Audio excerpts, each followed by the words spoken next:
Are there conditions necessary for discipleship? In this video we'll highlight 5 points of what the Bible says about the conditions necessary for one to be a disciple of Jesus Christ. And as always, we encourage you to not just believe us but check up what we teach from the pages of your own Bible. We have come to the understanding that ecclesia is a called out people. A people called out from darkness into the marvelous light of Jesus Christ. 1 Peter chapter 2 verse 9. When one receives a calling, then learning begins. Since he or she is called into the light, they need to have the knowledge of the light. In Psalms 119 verse 105, the word of God is light. Jesus also asserts that he is the light of the world. John chapter 8 verse 12. Since Jesus Christ is the word of God, John chapter 1 verse 1, then he becomes the object of learning for the called out one. It is important to point out that before learning begins, the prospective disciple should be prepared as to what to expect as far as their calling is concerned. We shall look at this later in the terms and conditions. The ecclesia's mandate according to Matthew chapter 28 verses 18 to 20 is to make disciples. In order for one to make a disciple, he or she needs to be a disciple. But what is discipleship? Who is a disciple? The term disciple in Greek is mathetes, which denotes student. This can be seen in Matthew chapter 10 verse 24 when Jesus asserts that the disciple is not above his teacher.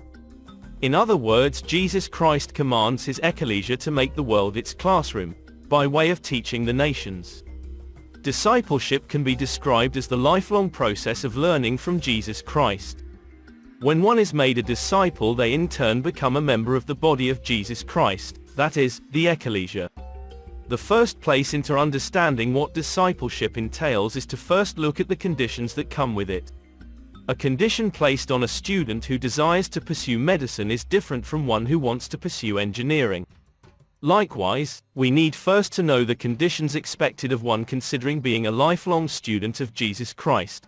Most times, in normal life, people give up on the pursuit to learn, and when learning stops they don't become what they envision to be, that is, doctor, engineer, etc.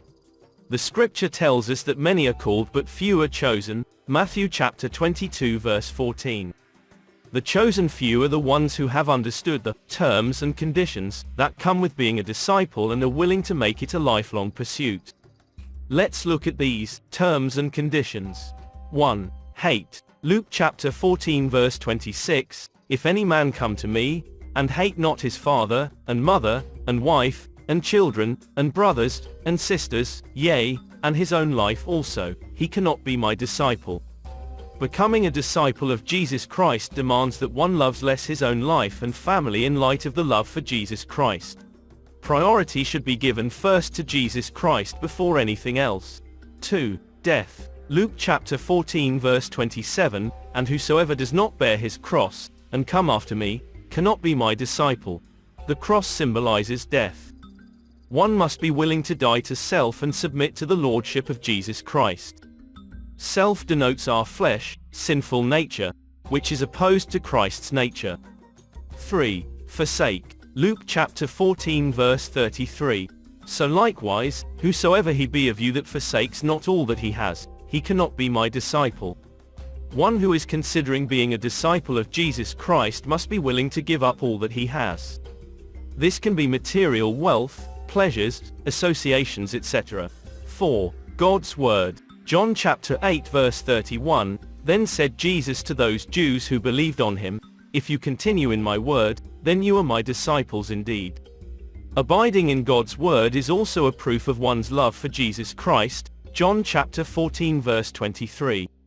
5. Love. John chapter 13 verse 35, By this shall all men know that you are my disciples, if you have love one to another. Disciples are expected to love their neighbors as they love themselves, Mark chapter 12 verse 31. These are the terms and conditions that come with the pursuit of becoming a disciple of Jesus Christ. Now that we have looked at the terms and conditions, let's then get into the classroom. In the next presentation, we shall look at the ecclesia fundamentals as highlighted in Hebrews chapter 6 verses 1 to 2. If you enjoy this video, please like, share, leave a comment and follow our channel for more videos on Bible topics.